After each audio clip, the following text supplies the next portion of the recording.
If the dryer won't start in any of the cycles that you try it on, the problem could be a bad motor.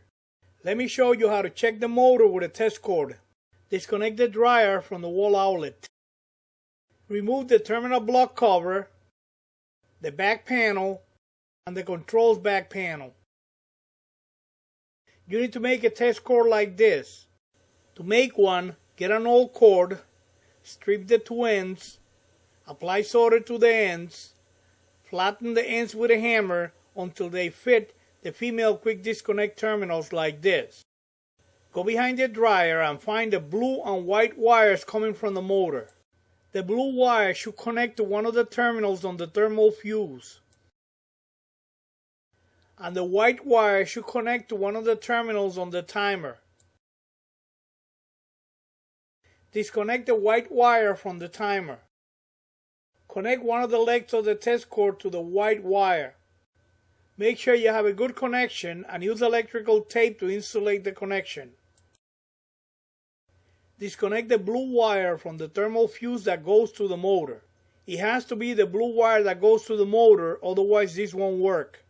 Connect the other leg of the test cord to the blue wire like this.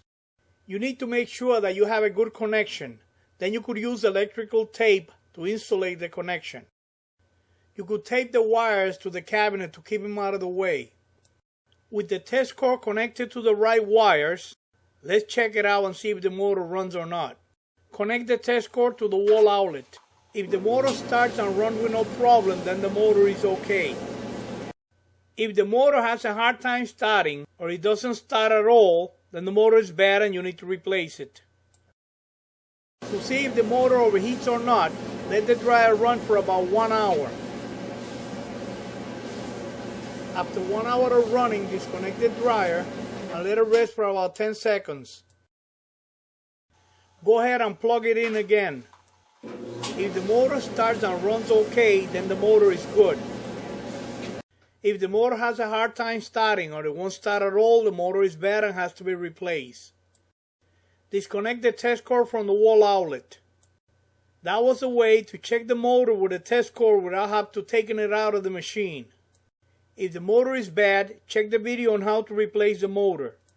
For the best place to buy replacement parts online, visit Repair Clinic. Repair Clinic will give you 365 days to decide if you want to keep the part or not.